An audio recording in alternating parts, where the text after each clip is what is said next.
Okay, let's start. I know it's summer's afternoon. Some of you might just had a heavy lunch. You might be sleepy. So I usually, for all my sessions, I have two rules. One is to turn the phones on silent, which I saw that the phones are already gathered there. So that is well taken care of. Because usually the tings and the tongs and the trings are okay, but there are too many Bollywood fans in the crowd sometimes, and there's a song coming from one end of a ringtone, which is a little annoying for a speaker. But I guess that's taken care of. I'm sorry for that.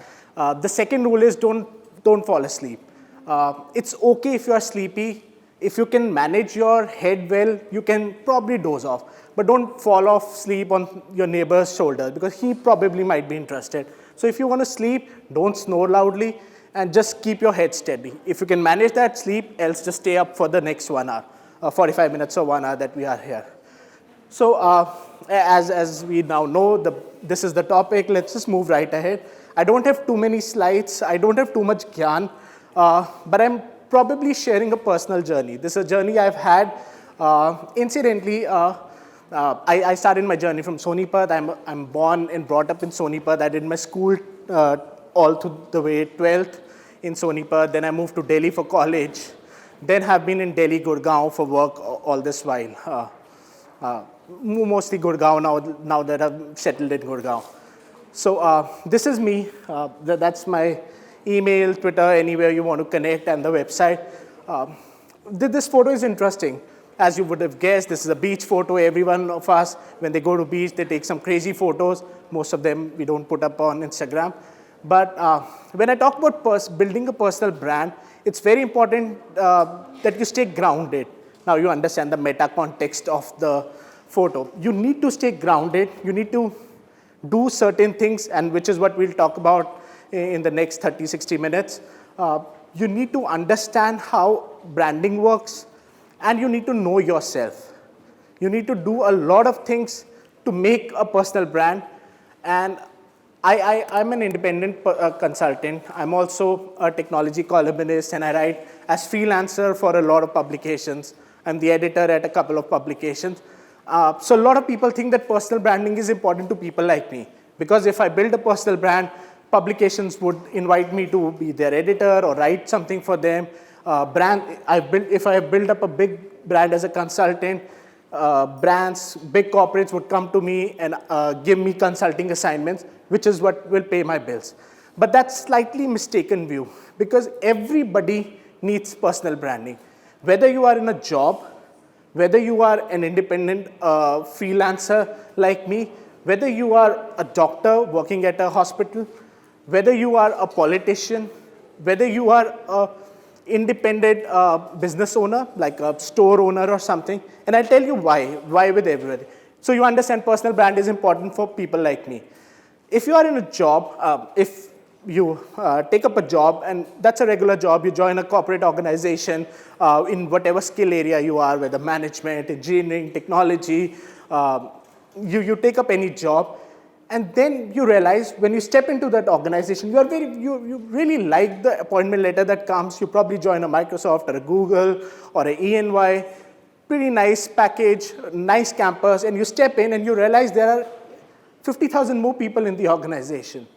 I used to work with Microsoft. At the time when I quit, there was 90,000 people worldwide in Microsoft. How do you stand out? You stand out only if you have a personal brand. There are 90,000 people, some much more deserving, some much more educated than you are, some obviously senior in the role than you are, and that is where personal branding comes in, because all 90,000 cannot be recognized. How many people on the street you know from an organization? But there are few you always know. They change organizations, but you still follow their work. And that is what personal branding is. They're senior journalists in the industry. You sometimes don't know what publication they write for or what TV channel they work for, because they are experts on one TV channel. They also write editorials in a newspaper. They're also on YouTube saying something. And you realize that journalist has built a personal brand for himself. You are probably a fan of the journalist, or you like what they're doing and you follow their work instead of following that particular TV channel or a publication. For example, if I was a Barkha Dutt fan, I would probably read Hindustan Times because she writes there, or a Wall Street Journal. And I might not otherwise like Wall Street Journal, Maybe I don't like their coverage, but because I followed a personal brand, I reached their newspaper. And so we've covered job and an independent person like me. If you are an independent store owner or a business owner, you start a restaurant, you start a store, you shop, or any kind of personal business, obviously that is personal brand is the most critical thing that you would want there. Most businesses that you transact in on a daily basis are the businesses that you've known as a personal brand. In your town, in your city, you know a lot of businesses by the face of the person who owns it or by the face of the manager who sits at the counter. So you've been going there since many years. Sometimes your parents have been going there since many years, and you follow it up because there's a personal brand connect. You might be a doctor, and you would think, why would you need a personal brand as a doctor? If I work in a super specialty hospital like a Medanta hospital or an Apollo or a Max, maybe I don't need a personal brand because patients come to me because of the hospital that I am. So if I have an orthopedic issue, I go to Max Hospital because maybe I trust that brand, and then maybe I land up at any of the doctors. But you're mistaken. Most people, and you would know in your families, decide by doctors where to go to a hospital. I had a baby a few months ago, and when we had to decide the gynec for my wife, we first looked up all the doctors in the area. We saw a lot of doctors, consulted with a few, and then decided our best bet, the best doctor that we liked, we were most comfortable with, and then chose the hospital she worked in. It's the other way around. So Artemis, Max, Medanta, Apollo, big hospitals, even the big institutions like an AIMS or a Gangaram, the government institution, they've built so much brand equity all over these years.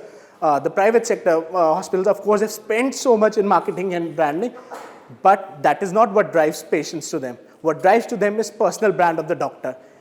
And that is usually word of mouth. I'm happy with my orthopedic. I tell them about any friend of mine who has an orthopedic trouble. And that is how word of mouth travels. And that is how we build a personal brand. How many of you can recognize which movie this is from? Sorry? What was the key message of Tamasha? And please don't tell me follow your passion, because that is the most cliched answer that I've been tired of looking all over in the culture. Popular culture has so many references of following your passion and maybe quitting your job, but that's not the real thing. You raise your hand. The movie was talking about the life is like a mechanical race. So he wanted to get out of that mechanism. Did he want to get out of the race? He somewhere did want to, somewhere his inner self did want to. But he didn't know about it. Yeah. The entire story with Deepika coming in and telling. Do we agree on this? The story was that he didn't know what he wanted. He thought, let's do whatever everybody's saying, and obviously the movie is all about parents putting pressure, and then the lady luck arriving and everything follows by. That's pretty much it. And that is the first most important thing about personal branding. Know yourself. Which is why I'm slightly against the usual follow your passion, because a lot of people don't know what they're passionate about. A lot of people don't know what they're studying for. A lot of people don't know what they want to do after end of college. It's pretty early for you. A lot of people decide after 12th, a lot of people decide after the first wave of graduation, then they pick up a specific skill set in the post-graduation that they do. It's very difficult in Indian ecosystem. There are too many degrees to have. There's obviously societal and parental pressure to do things a certain way. And in a lot of times, we don't know what we want to do. You should introspect, you should talk to your friends, you should have encouraging people around you, friends or family, whatever works for you, and know what you are capable of. Know what your interest area is. Maybe you can't be a professional there. Obviously, if I'm interested in football at this stage of my life, I can't play professional football. But maybe that is my interest area. Maybe I can do something around it. And I'll come to that, how can I do something about it. Follow your interest area. Read more about it. Understand if that is something you. I have deep conversations around this. I have a 13-year-old nephew. And like with any other just turned teen, his interests change every day. So one day he wants me to buy a certain sports kit, and 3 months later his passion has changed, as he calls every activity as passion. We are very fickle-minded like that. So know yourself. Very early in the stage, and there's a funny story behind it. Very early in my stage, I realized that I have to do something with computers. There's a Rajiv Gandhi Science Center in Delhi. Has anybody been there? It's a very geeky, nerdy place. It used to be a big museum back in the day. It's very dilapidated state now, not very fancy right now for kids of these age. But we went there on a school picnic, and it was all hunky-dory. We kind of liked it. It was a nice outing with friends. That is the first place I saw computer for the first time. Early in the days, you didn't have computers. We didn't have computers back then in the school as well. This is that age. I'm old, yes, you would have guessed it. So I first discovered computer there. And there's a keyboard sitting there. You could just type in to experience what a computer is. We had only seen those in books, not much in multimedia also. There was no YouTube, there was no 24-hour television. So I had my first experience at a computer. I did a slight bit of code, wrote a few lines, it outputted those lines back again, and that was a high for me. I thought, I have turned geek with just that one line of input-output, and I thought this is a pretty good deal. Let's do something around it. I didn't know what to do. I was early in my school. I was not even in 10th or 11th to make a decision about my career, but I said, this is something I would want to do it. I don't know if they call it computers. I don't want it if they bracket in engineering. I don't know if they call it digital. Digital was a word I hadn't even heard back then. And let's do something around it. So from all my interest areas, I started reading more books. I bought a bunch of books on computing, and I didn't even have a computer. The first computer I had was in the school and then on to cyber cafes. Computers were a luxury those days, so we didn't even have one at the computer till I reached my college. And so, but I understood that is something I want to do. And I've changed a lot of careers. I've changed jobs. I've moved to one of the top organizations in the world. Microsoft, quit that to start things on my own. But I've been doing all around the digital and technology world. And that is because I knew early on that this is something I want to do. So this is the time for you. Know what you want to do. And it might not be something that you might make a career in. You can still follow a regular career and do something out it, because not all activities or not interests areas transcend into career. Like I said, if you like football, but you don't have the skill to be a professional footballer, you can't make a career out of it, but you can do 10 things around it. So just know yourself. Once you know yourself, you need to tell that story. And I've been doing a lot of speaking assignments through many years. And when 10 years back, I used to do sessions. I was very young, and I would go to colleges for sessions. Some of the kids were just about my age. And we used to talk a lot about how to be online. I used to take workshops on how to start blogging. YouTube wasn't a thing, so we never went to the video thing. There was no broadband at home back in the day. So we would talk about things like mainly around blogging. Twitter had just arrived, so I used to tell people what Twitter is. Now you're all aware of it. You know how to be online. Everybody of you has online credentials for so many of web properties, be it social networks, be it forums, be it a lot of content providers, or the sites you engage with. And I know there's a wide variety of it. Internet is a busy place, and you are all active citizens of it. This is not the age of me telling you how to be online. But I would like to tell you that when you are online, tell your story. Don't just consume information. It's very easy to read about things. It's very easy to watch at photos of your friends and family and everybody else. It's interesting to follow people from across the world and learn about their experiences. But the important thing for building personal brand is talk. You need to tell people about your story.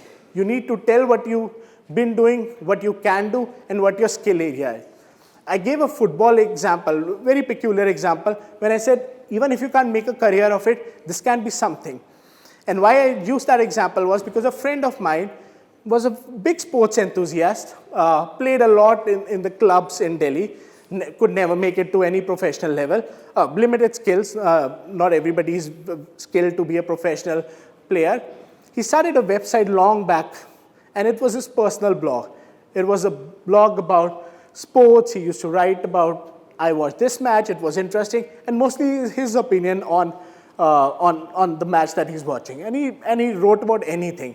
We would be talking to each other and say 4 a.m. in the night, and he say, NBA ka match hai, let me just hang up the phone and I'll write something about it. NBA is usually early for the folks who don't know the basketball. So he would write something on it. The guy, he did engineering after his 12th. He went to an MBA school. He didn't go to an MBA school. He applied for an MBA school. He got the call, but he dropped out at that moment because he got a call from ESPN to write for them. Somebody saw his stories. They thought he was writing well, so they said, "Come join us." And this is ESPN, the global ESPN.com. That time, ESPN did not have a website in India. So he was called to US, and he covered a lot of NBA since then. He's now the senior programming guy for MLB, the Major League Baseball in the United States. Big career, only because he knew that sports was his interest area. And there are stories like this around us. You would know many in your family, in your friends, people who've achieved something out of the ordinary. And again, this is not something following your passion. He did not quit a job. He did not quit a college to go there. He was just following the path that he thought was right, but he was building a personal brand for himself on the side. Maybe that opportunity would have arrived 10 years later, like it did for me, and I will go there. Or maybe it arrived at just the right time for him. He would have just submitted all the fees and everything for college, but he was saved that because the ESPN call came in just in time. When I talk about, because it's my journey and I'm here to talk about how things went for me, I will give personal examples. I'm not self-obsessed or narcissistic like anything. I don't usually talk about myself, but that is the need of the hour because I'm talking about personal branding.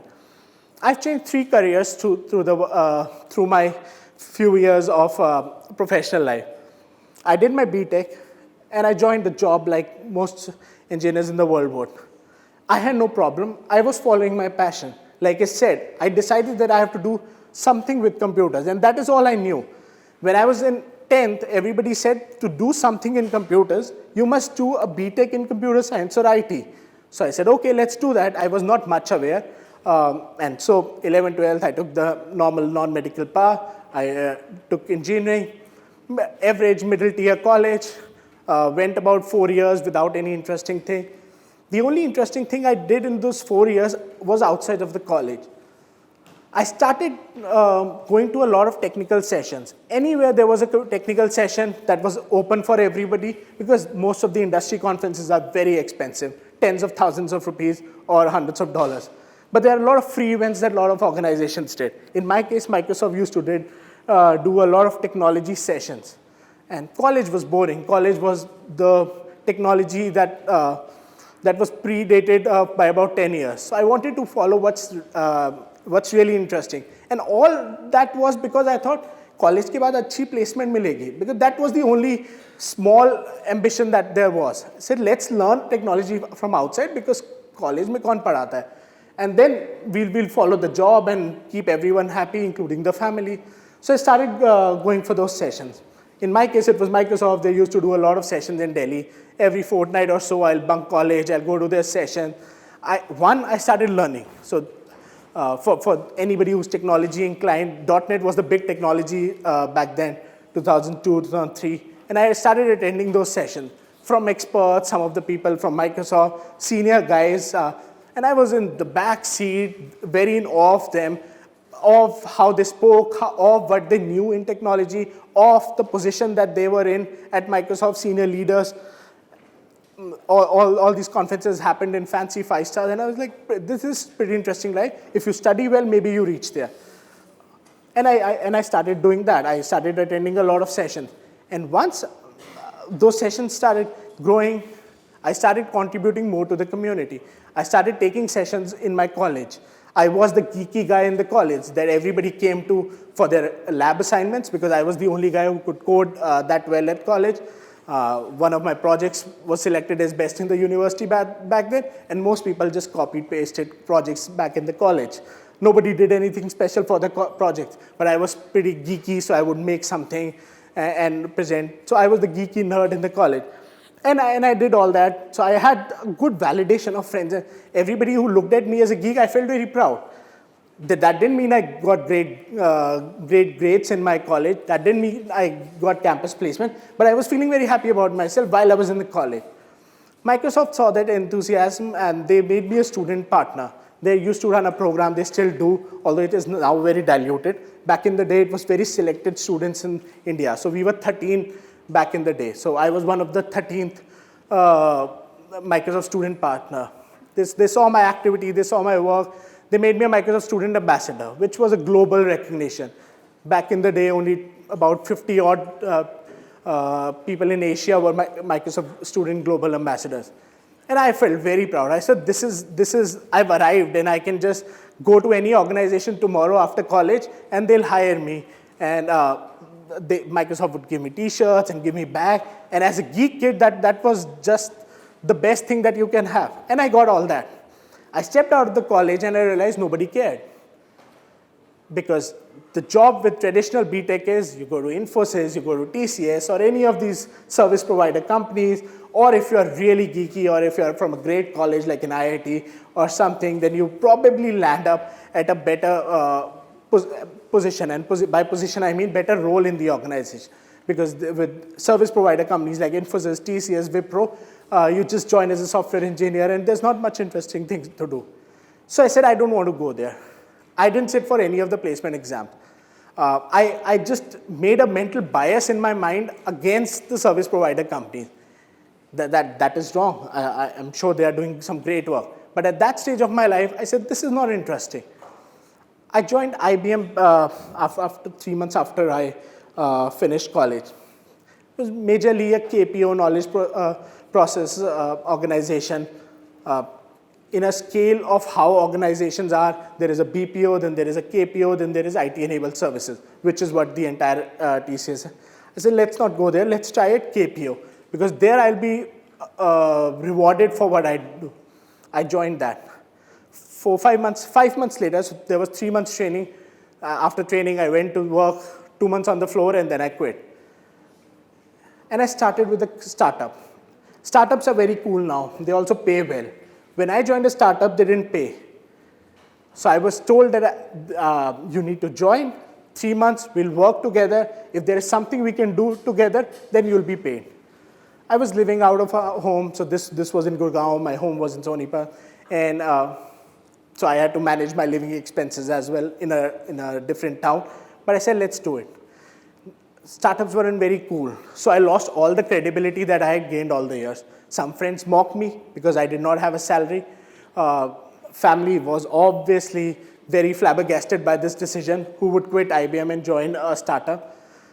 And I thought, but I was doing well. And by this point of the story, Penny would think, and that startup grew, and then I sold, and people sold that startup, and I made a lot of money out of it, and now I'm very successful. Nothing of that happened. 6 months later, I realized that this startup is not interesting anymore. So I quit again. I quit. And for the first time ever, I was jobless. And when I was jobless, I was consulting for a couple of startups. I was very early in my life, and I didn't know too many things. But I knew how things online worked. And that was a skill which is now very common, and there are so many digital agencies, so many digital consultants like myself. But it was still a lot of brands required at that time. And I became a consultant for a couple of startups. So they were paying, but I still did not have a job. I was staying at home with parents. Friends and family would come and realize that this is a jobless guy, always in his computer. I was making money, a decent amount of money, not anything, but to run my expenses, but nothing special. I continued that. A job offer came from NIT. Somebody knew, and the typical process of passing your resume around, somebody saw my resume, and he gave me a consultant gig. He said, you join as a consultant, too much money I hadn't even heard of back then. And I was very excited. He said, this is a 3-month project, or you come for a job. now I always regret that decision, but I took a job because my family wanted me to see in a job. Everybody around thought a job is a better thing to do rather than just make money for 3 months and then be jobless again. So I started with job. And I thought this is a good job. My work was rewarded. NIT had the usual employee reward scheme where they had star of the months. I was the first star of the month in their history which won the award in the first quarter. None of the people before had. People took some time before they were rewarded. So I thought this is pretty good. I'm being rewarded.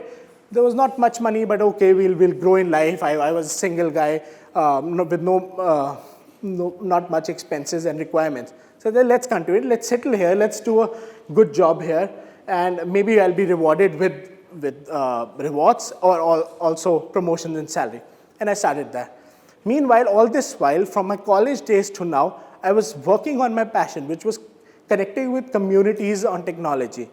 And all this while I was a backbencher, being at sessions, through the growth of these years, I started taking a lot of sessions. I would speak at a lot of community forums. I would organize a lot of sessions. And organizing a session is hard. It's not very glamorous. You need to find venues, you need to serve the water, and you need to do all those things. And I did all that hard work. So morning to evening, I'll do my job, and then through the night, I would stay up and manage forums. Online forums were big activity things back then. I would manage those forums, do a lot of activity, and wrap that up and manage my job. Somewhat that was rewarded because 11 months later, I got a job offer from Microsoft. And I was just sitting. I was just sitting on my desk at NIT thinking, 2-3 साल तो यहाँ लगा के जाऊँगा, salary increase होगा. This is an age about 25 and you want those things to happen, as little settlement in life before you move ahead. I never wanted to study ahead. Some people also take the plunge to do masters or something.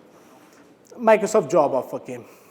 That was pretty interesting. One, I did not apply. It came to me. Second, it was from Microsoft. For a lot of people, Microsoft is a big organization that they would like to work with. For me, it was the case, but it was also the organization that I had been following all this while. I was working on their technologies. I was talking in their sessions. I was friends with a lot of people in Microsoft because of the same network that we used to engage in. So it was big for me. And I was very happy. And I said, let's do it. I spent 4 years in Microsoft. I did a lot of work, did some good work, got a lot of rewards, okayish money, and everything was very smooth. My first professional trip abroad was with Microsoft. I represented India in a conference, and it was pretty interesting for me. Seeing your name in a global conference with your flag, pretty interesting. Gave me some very high moment. 4 years later, 3 years and 11 months later, I quit Microsoft. A lot of people asked, what are you doing next? And I had no answer. I really had no answer. Between this period, around the 3.5-year mark, I was seeing a lady who is now my wife, and we decided to get married. So we proposed family at home. Everything was arranged. So we decided that we'll marry in February of the next year. And this is 3 years and 10 months at Microsoft. That month I decided, if I have to do something crazy or eccentric, I might not be able to do it after marriage. Maybe a responsibility, maybe the changed lifestyle would bog me down. 3 years, 11 months, I went to my manager and I said, I don't want to work. He said, are you not happy with the salary? I said, I'm okay with the salary. I've been known as a non-money-minded person in the organization, so I would never bother about that. So I said, no, I'm okay. Are you not okay with work? I said, I love the work. I quit the company with no grudge. I was beaming at the last day. I made friends for lifetime there. I was very happy in that organization. Today also, when I go to Microsoft, they treat me well.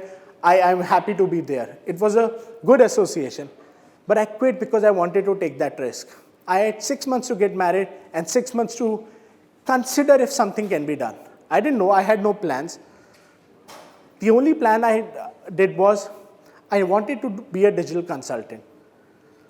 And from technology and computers and coding to digital, how did the journey come? Because I knew that was an interest area. Ecosystem keeps changing. When I was at Microsoft, Microsoft was the first brand to be officially on Twitter. Not many of people know that. Microsoft India was one of the first organizations in India to be on Twitter. I was in the team behind that. I gained a lot of digital experience there. Incidentally, it just happened by chance that I was in the organization that was very early on these trends. Microsoft has run company blogs and individual blogs on their site since 15 years now. No other organization did that back in the day. Employees did not get access to the corporate website to write blogs. Microsoft used to do that. So I just was lucky to be doing that and got an opportunity to learn all that. So when I got out of the Microsoft, I realized I'm more skilled than a lot of other organizations around. So I started my work as a digital consultant. First month, I kept chilling. I traveled. I woke up late, watched a lot of movies. And at the end of that month, there was no salary credit message that came in. You guys are not in jobs, so you wouldn't realize.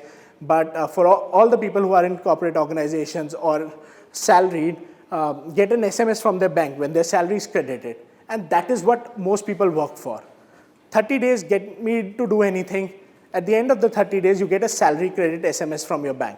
Salary aa gayi, everything is okay. That is all our career hopes are. That SMS didn't come for me. So I realized I'll have to work now. I don't have the backing of an organization. At Microsoft, I could slack for about 7 days. I could take an off, and salary would still come. I would join again. Maybe I'm lazy, I'm unwell, I'll take a break, and salary would still come. I had to work every day. I realized that the day I quit is the day I became a daily wage laborer. If I don't work today, I don't get my salary or my remuneration. My speaking sessions or my consulting or my articles take time and my presence. So if I'm here speaking today, I'm not writing an article, which I could have done at this time. That article would have paid me. So for this 1 hour, I'm not getting paid.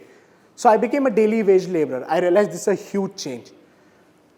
And that is when the transition of being an independent consultant came in, and the importance of personal brand, where I'll just come. How many of you know this movie? Say it loudly, just. The character, Joker. Very diabolical character.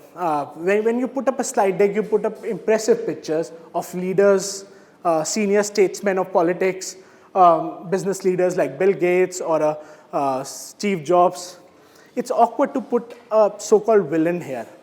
But during the entire movie, there were few things that came out very nicely about this diabolical character. And the foremost thing that he said is a very important thing for all you looking for building a personal brand. If you're good at something, do not do it for free. Never be a mercenary. And I'll come to that. That is not how it sounds. Never do it for free does not mean always expect money out of it. There are other expectations. I'm speaking here because I'm getting a chance to speak. I'm not getting paid to do this job. I spoke at sessions because sometimes that gets me to network with the people, and then I get clients from there. There are a lot of things. I write for a publication because I want to build my personal brand. Maybe that publication does not pay me. I know there are, so I am in a commercial agreement with Forbes, but there are a lot of business leaders who write for Forbes who do not get paid. There are owners of big startups and big organizations worldwide who write for Forbes because they want their name on Forbes, and they do not take any remuneration. Because for a CEO of a multi-million organization, a $200-300 amount is not anywhere a good takeaway. So they do not take remuneration from Forbes. They only want their name there. They want that name. So that is the remuneration. The message here is look for what you are getting in this deal. When you're good at something, we started with identify what you're good at. Now, you've told the world what you are good at. And now when you're doing something for others, make sure you have a reward. Early days of my career and my days before Microsoft, when I used to do 10 different things with the community, I was not following that honestly. I would heed to friends' requests. I would make websites for free for friends' businesses. all my relatives across India would have their first business website designed by me only because geeky guy in the family, chal ye bana dega. I would just spend my nights, somebody's showroom in the family, okay, let's build a website for a car showroom, only because I wanted to do those activities, and they were happy getting it for free, else they would have to pay a web developer and all that. So I thought they were validating me as a geeky person, but I didn't learn anything out of it. So take your rewards out. I say that, but then I also follow it up with contribute a lot of community. If there's one thing in my life that I credit all my knowledge or the track of my career progression is that I contributed a lot in community. Not because Microsoft made me a student ambassador or not because sometimes I used to get paid for speaking assignments, but because all that made me a good consultant today. When I quit, the first consultancy gig came to me after the month that I took break. The first consulting gig arrived to me in 15 days, less than 2 weeks actually. Because the person who was offering, they were launching a global brand in India, and they had seen me in one of the sessions, had talked to me, they called me, I heard you quit Microsoft, you're doing things on your own, we are bringing this brand in India, can you help with it? First consulting gig, good money, huge brand, and I was like very happy. I can give the brand now, Sab Miller, the beer brand. They were launching in India. Huge beer brand. I would not even imagine that a big brand like that would hire a person who's not high in credentials, who's not big age. I thought they would only hire marketing gurus, MBA types from top institutes. But the guy had seen my work, had spoken to me at a few conferences, and thought this is a good deal. Obviously, it saved them probably good money also. And we did that. That was my first deal. That was my first project. And I was pretty happy with it. I said, let's crack that. All that happened because of the community. A lot of clients that I have, and now I'm doing it since many years, I quit in 2011. I quit Microsoft in 2011. So it's about 7 years now. A lot of my clients come back to me and they've seen me, they've met me in one of the sessions that we participated. Not always when I was the speaking guy. Sometimes when I was the backbencher sitting next to them, and they've now risen in their domain, and they are now the VPs of the companies where I work with. A lot of personal connects that came in happened through community. And a lot of technology, information, the digital gyan that now I sell for money was showcased here. You can in organizations, you can show your credentials. As an individual guy, you can't show your credentials. When I say I worked with the American Express, some other brand would not understand what I worked with. I will not open a lot of information because that's confidential. But they did all that sense, they trusted all that sense because of my participation in community. I'm here at a speaking session, and there might be people who would know my name after this session. And maybe tomorrow, if you have a requirement, you'll connect with me and we'll talk about certain things, and maybe something works on. These are community participation that is very important. And like I said in the previous slide, you don't do it for free. I didn't do it for free back then. I did it for the rewards that it is paying right now. My job with Microsoft, and I skipped this part because I wanted to come here. I got a call at NIT. Why did they wouldn't have just dialed a desk number and say, Jo bhi yahan pe isko bula lo. All that activity in Microsoft communities, my manager was the community lead for India, for South Asia. They were creating a new position, making their team big. And the guy knew me, and he said, in his mind probably, that ye theek hoga. Young guy, won't take much money, isko bula lete hain. I did not submit my CV. I did not even did a formal interview with HR. He gave me a call. Ye role hai, karna hai. I said, sure, let's talk. I went to Microsoft. I thought formal HR interview, so I dressed in my best shoes and best trousers, a nice shirt tucked in, and I reached there. And he met me in the cafeteria, told me ki ye role hai, ye karoge, ye karoge. I said, let's do it. Let's do it. I went to NIT, I said, okay, I'm done. And I thought अब HR interview होगा, salary discussions होगी, कुछ भी नहीं हुआ. They hired me because they wanted a guy like me. And all that because the guy knew me from the communities that I participated in. I now run Gurgaon Book Club, a very small community in Gurgaon. So we call a lot of authors, book authors, and big publishers come to our sessions and we speak and talk about the books. You were saying something?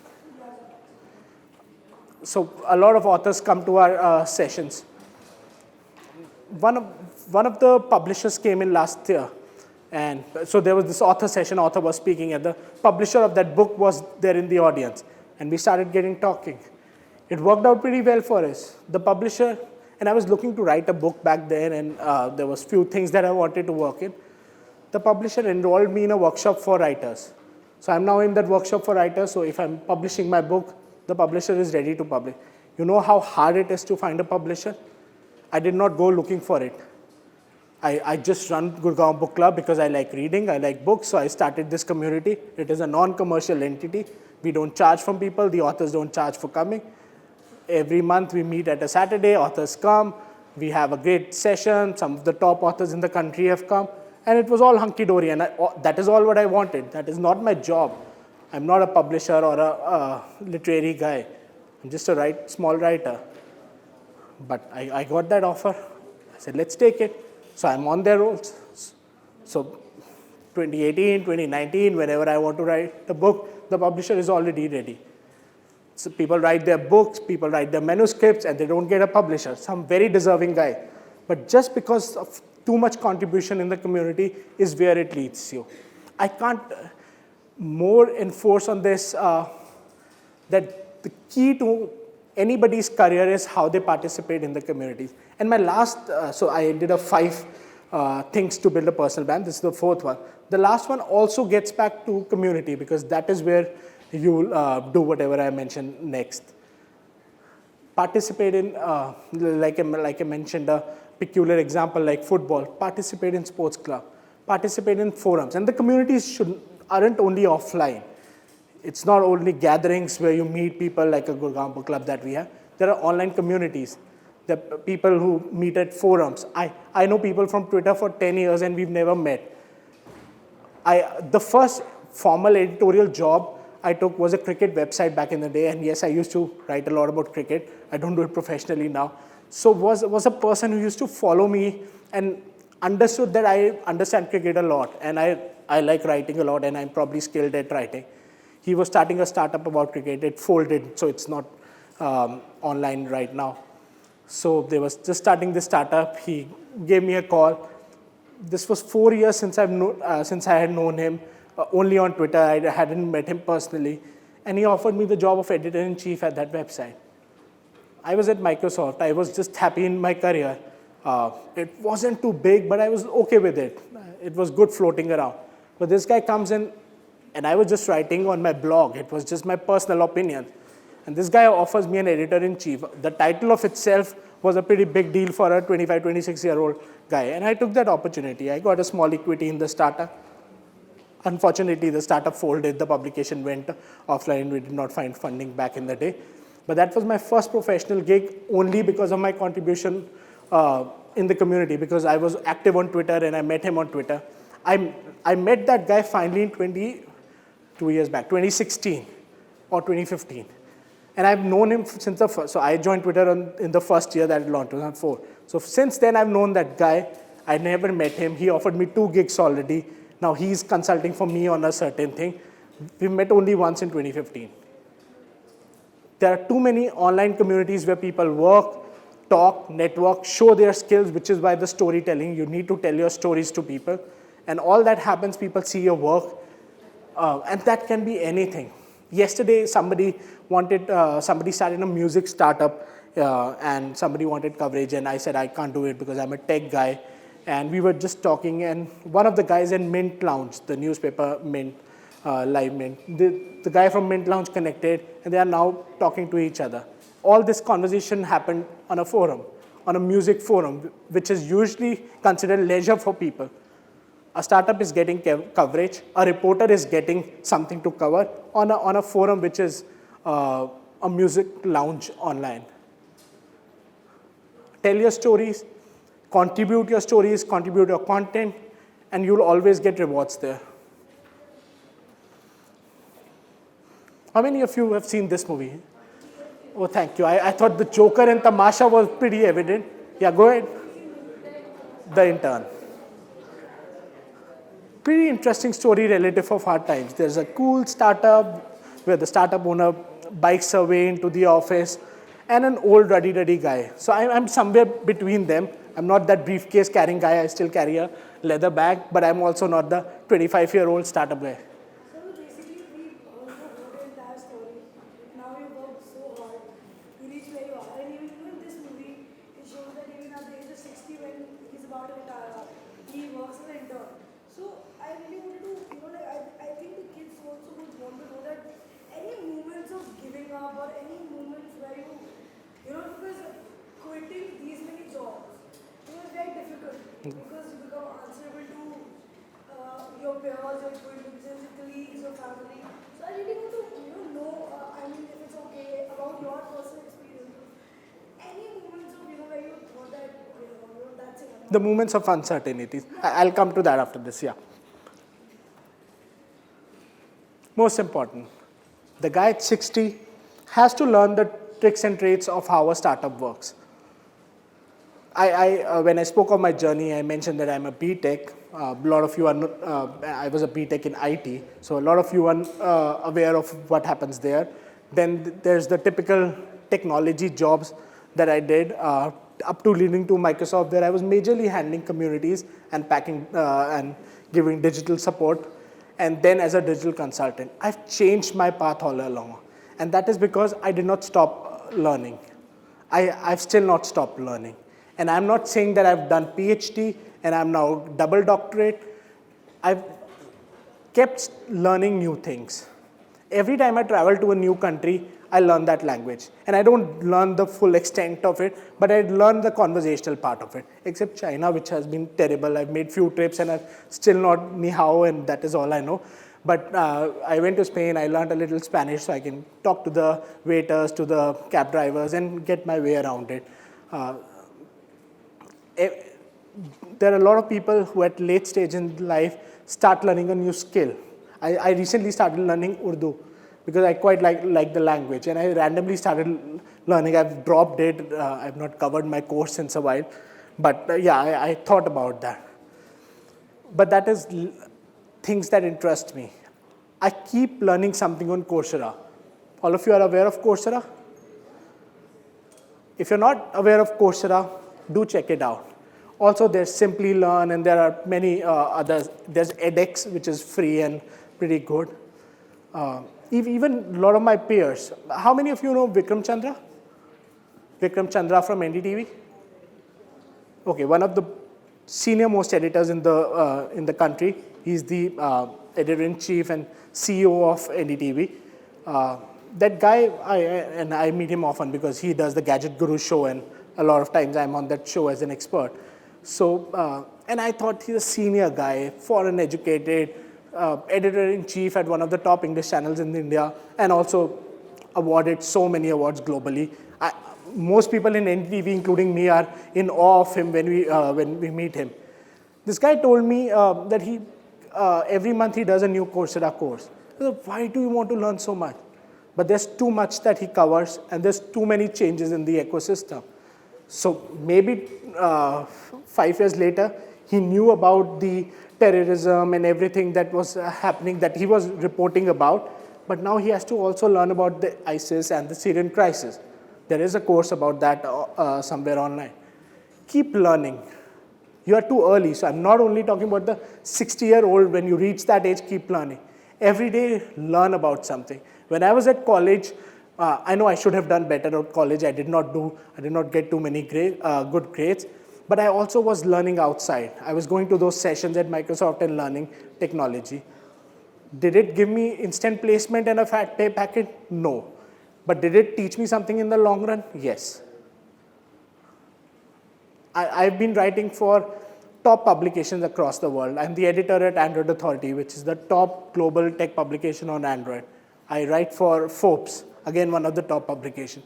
But my current Coursera course, which I'm doing this month, is basic journalism course in English. Only because the course was good, because it teaches how from print to TV to online, how the journey is and how the changes are. And I've not worked as a journalist, so I don't know about that transition.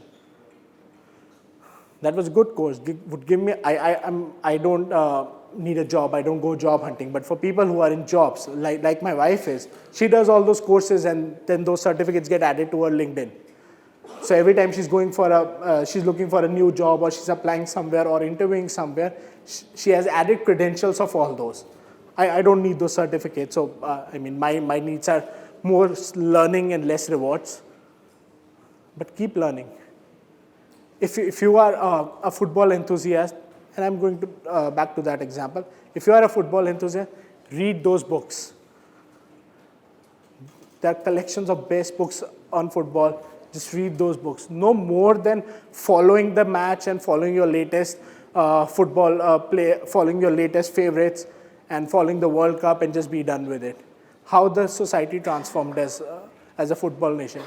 I don't follow too much football. I'm more of a cricket fan. But I've read most books on cricket. There are books about cricket's impact on society in India, how a British sport impacted society. That is knowledge. That's also a literary skill. I read a lot of books, so maybe I become a better writer. I become a better writer, maybe a bigger publication hires me and gives me more money. Everything is relative. Like I said, no work goes unrewarded if you know what you're doing. And if you're doing a lot of random things, even a degree randomly, or an interest-based activity randomly, obviously no reward would come in. And I'll go back to those moments of uncertainties, because these are the 5 points I wanted to discuss. I'll just put the last slide up. I'll go back to those moments of uncertainty. There are few fears that all of us have. And I think most of you would face it as you go along, but would agree in principle. One is a societal fear. A societal fear, and I'm not saying it's often said that it's an Indian thing, but it's everywhere. It's more liberal outside in the West, but it's more stronger and more perceived in India. But there is a societal pressure to do things. And sometimes we mask our fears as societal fears. Sometimes people take things and do things because they want to avoid something that they fear of, but blame it on society. A lot of people take education or jobs, blaming their parents, but also knowing that they had no other skill. I was very enthusiastic about cricket when I was growing up. I almost compromised my studies because I wanted to follow the sport or read about it. And following the sport was pretty hard. And you would not know those days. We did not have internet to check live score. We had to tune to a transistor all through the match for 50 overs ODI through the day and make those calculations of run rate on paper because there was no graphic display. Even the broadcasts were not that intensive. There were no internet to read up on the matches afterwards. So you had to wait for the end of the month, buy those books, visit libraries. I used to be a member of British Library only because they had the best English cricket magazines.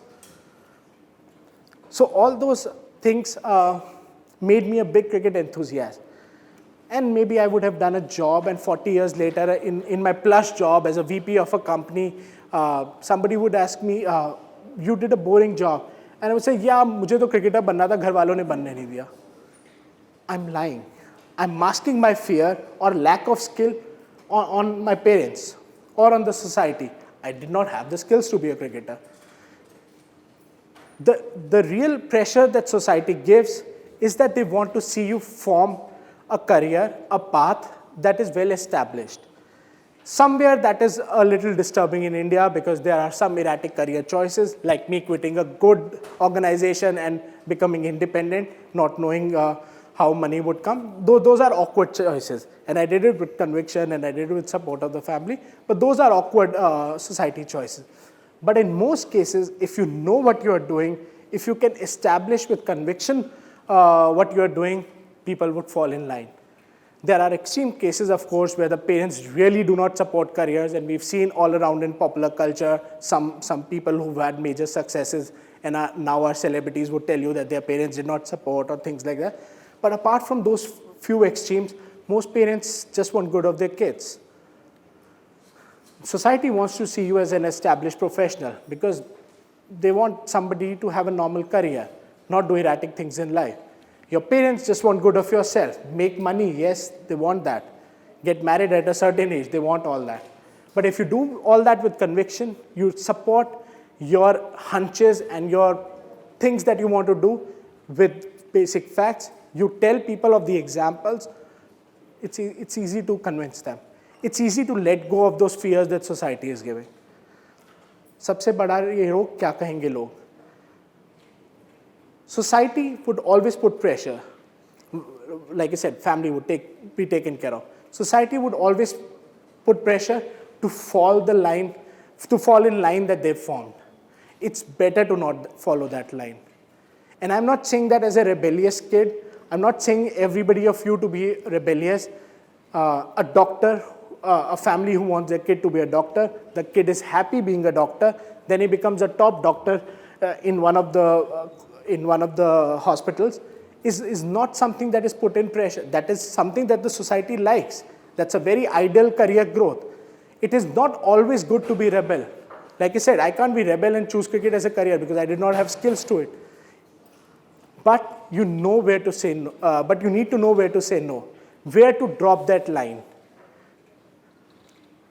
It is very easy to finish a college, decide on a college, finish a college, and follow that line that society has determined. We see that changing in India already. There are so many alternative careers. There's a guy like me who sits at home. I wake up at 11 o'clock every day.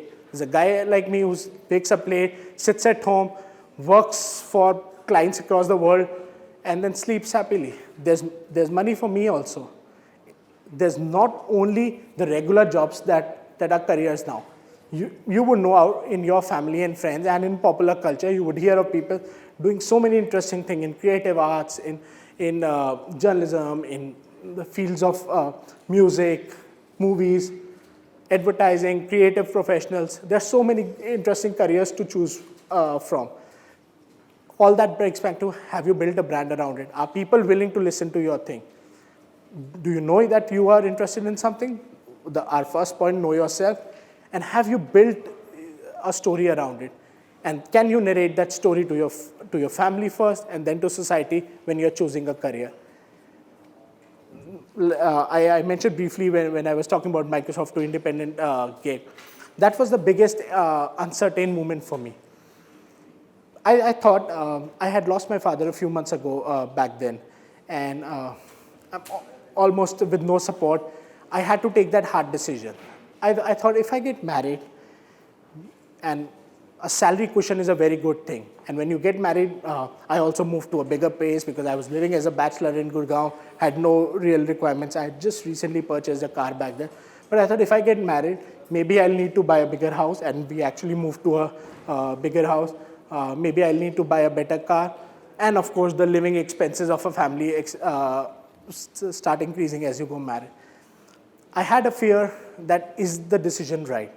So I went to my family, and I have a sister, elder sister, who's usually counseling me on things like that, and my mother. And I went there and said, is it okay if I don't draw salary 3 months? And they said, are you traveling? What is your plan? I'm thinking of quitting the job. If you're okay with 3 months of no salary, and I live on my own, and I'll figure out, maybe we can do something. Else, I could always go back to the job. 6 months, so this was about May 30th was the last day at Microsoft, and Feb first week was my marriage, which was decided that we'll get married in February. 6-7 months of experiment. I said, let's do it. I had a lot of fear. The only thing that kind of helped me overcome that uncertainty was, of course, support from family, which is important, but also because I had built a personal brand. I knew if I step out, somebody would hire me. I knew if I step out, somebody would say they need a digital strategist and they're looking for a person like me. I knew if I send my pitches correctly, if I send a few writing samples, some publication would hire me. At that point, I had written for Live Mint, which is the Hindustan Times business newspaper, Mint. And I had just written out of interest few articles. And all of other writing was on my personal blog. So I was never a professional writer back then. So maybe if I can do my pitches right, some writing money would come in and I can pay my bills. And my only condition at that, only criteria at that time was 10-15,000 Ajay pays my EMI for the car, my living expenses, and that is all. 3-4 mahine ye aa jaye, we'll figure out. And like I said, less than 2 weeks I got my first project. It's not a great project. 10 other people could have done it. I still value it as one of the most important clients of me was, one, it's obviously a big brand. Sam Miller is a huge brand. But also because somebody at that organization put faith in a young guy just out of job, starting his career as a digital consultant, and just put faith in my personal brand. That personal brand was very important in getting me my first client. I did not even had my company registration done. The first check that came to me was Abhishek Bakshi, because I did not have a company registered. I did it many months later. I did not even know what you need to do for getting a company registered. I just quit on a whim. First few projects that I did, all the payments came individually to me, not a company account. I had built a personal brand that helped me. I'm not the richest guy around. A lot of my friends from college are now, some of my friends from school are great doctors, some of them, in fact, in Gurgaon, and we meet often. Some of my friends from college, because we studied the same thing, BTech at IT, are at big organizations. Some of them went ahead and did their MBAs and are now at senior level at organizations. Some of them earning very good, multiple times than me. But I sleep happy. I built a personal brand. When I get called to an NDTV show as a gadget expert, or when I'm a jury member at one of the award ceremonies, or when I'm taking a session in front of a full auditorium of professionals, some of them hugely talented, more than me, I feel very happy. And I think the only credential that I have, nobody looks at my degree. In fact, funnily, I don't even have a degree. I never went to the university because by then I had quit job. I only had the final SEM mark sheet and never picked the degree because nobody looked at my degree all this while. Nobody looks at my past work. Nobody really asks how much I'm making. Everybody thinks I'm the coolest guy because TV पे आता है, इसको सब आता होगा, इसको तो brands बहुत पैसे देती होगी. Not true. It's hard to make money. It's hard to make money. But all that I do and all the conviction that I follow is because I trust in my personal brand. I've worked really hard. It's not a conscious effort of 2 years कि मैंने Microsoft quit किया, सोचा अगले 2 साल अपनी personal brand बनाऊंगा, 6 महीने में ये, 9 महीने में ये. That doesn't work. I did not consciously said that, but I realized that since last 10 years I was building my personal brand. From 2003, when I was in college, when I was attending sessions and became a coordinator at a user group event, arranging chairs so that everybody can sit, to when I became a speaker in those events, to when that company where I was taking a session called me for a job, to when I quit that company and now I cover that company on a regular beat and I go to their events, headquarters, Redmond, and as an independent guy. All that is because of the personal brand I make. And that is the only message that I have for you. Build your personal brand. It does not matter what profession you choose. It does not matter what skill level you are at or what your career path is going to be. It also does not matter if you don't know yourself right now. Figure that out. Follow everything that you do with conviction. Follow your interests with conviction. And build, like with Sam Miller, for a small project that I did as my first project, I knew somebody out there trusts my personal brand, and so they will for you. Thank you. You have questions? Does anybody want to ask any questions? We can do 2-3 questions. Or if you are good, we can take a leave. No questions. You want to ask? Yeah. I still don't understand why you would quit Microsoft just because. Is it a very big risk? Is that your question? Yeah. Okay, yes, it's a very big risk. But 2 things. Traditional Indian setup. When I met my now wife's and back then friends' parents, I told them that I work for Microsoft. This is me. And obviously they would have heard about me. They would have done the word of mouth check if I'm a good guy. After all, they were marrying their daughter off. I did not want to quit just after getting married because I thought that would be deceiving them. I went and got myself introduced as a guy from Microsoft, which in Indian setup carries a huge weight. I work in a good organization, so the girls' parents are obviously happy with it. I'm a jobless guy. Are girls' parents happy with it? Which is why I wanted to check. So I became jobless. I was at my lowest bit, not drawing any salary. Our girls' parents were happy with it. And thankfully they were, and we got married and everything went well. But I wanted to check that because marriage, February we got married, March I'm out of job and traveling around the world would be slightly awkward for that girl's parents. I did not want to give them that underconfidence. The time thing was only because of them. I was thinking since a while I could have done it after marriage. For me, it wouldn't have changed anything, except that I thought marriage would also add a lot of expenses, honestly. I thought that would add a lot of expenses. Even the run-up to an Indian wedding would be a lot of expenses, and I wanted to be away from that.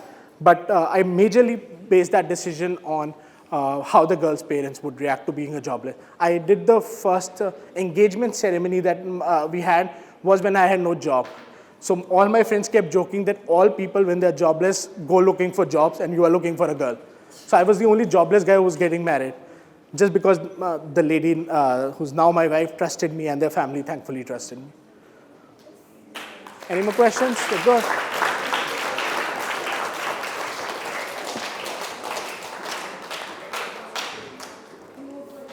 Thank you, guys. Thank you. Question? You joined Microsoft. Did you ever think of joining big companies such as Infosys or maybe even Apple? Apple, yes, big company. I chose my path in technology as a Microsoft loyalist. So I don't really like the Apple ecosystem. But Microsoft, Apple, both similar organizations, both large enterprises. Infosys, like I mentioned early in my session, I was not much impressed because for a lot of freshers back then, it might have changed. For a lot of freshers back then, there was not good work. So you hire a lot of software engineers, and back then we used to call them donkey work. And those, as India is known for being software coolies, we would do all the donkey work and work for foreign clients. I did not want to do that.